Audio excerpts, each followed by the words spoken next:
Welcome, everyone. I hope you're having a great day. Have you ever wondered, man, I wish I could make things easier for my service team. I wish I could make things easier for my sales team. I wish I could get them to adopt my new software. I feel so frustrated. If that's ever been you, then today's video is specifically for you. Specifically, if you're looking at HubSpot, you're already on HubSpot. I'm going to show you how you can make things easier for your sales team and your service team in today's video.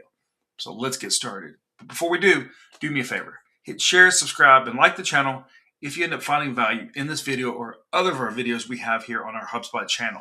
So today I'm particularly talking about forms. So first of all, where can forms be found? Well, first of all, let's talk about originally where you can find forms. So forms typically are found under, well, they changed it so much on me, I can't find it now. Here we go. They're under marketing. So let's go to marketing. And under marketing, this is where you can see all your forms. You can see your submissions and all these different things.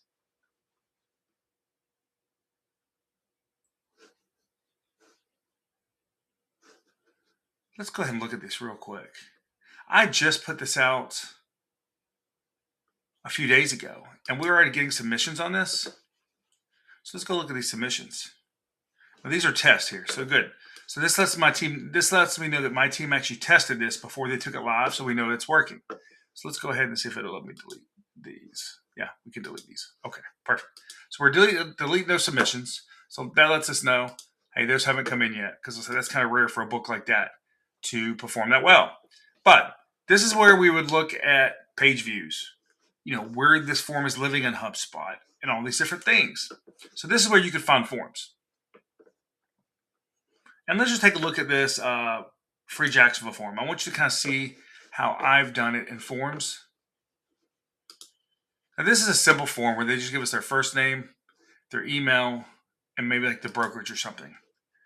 And what this does is, it tells us that they're just getting this flood insurance knowledge from us on this flood book and all these different things. Now, this lives on a certain, sorry, I was sharing there. This lives on a certain page inside our realtor book. So let me go back and show you where that lives. So let's see if it tells us. Hang on. Back.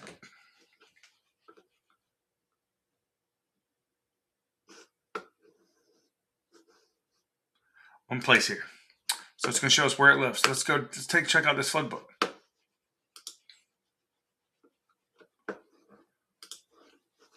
So we have this page here. I'm not that big of a fan of this right here, but I am testing it. I'm doing some A/B testing right now to see how this performs. Our plan, kind of like our three-step plan here.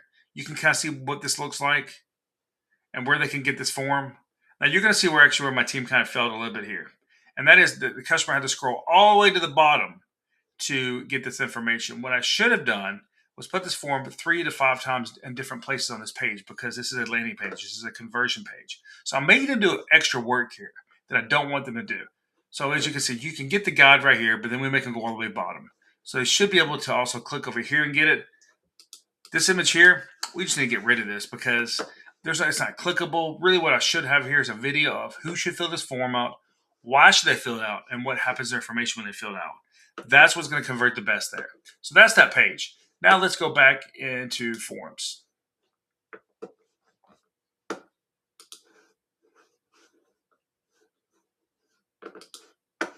Actually, let's go back over here. Here we go. All right. So let's go over here into settings now. And settings is where you would connect your form. It's where you could connect a lot of different stuff. So we're looking for inbox in your account management settings, and it's down under, let's see.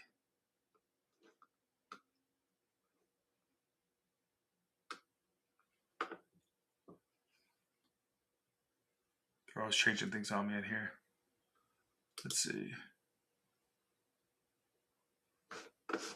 Go to settings one more time.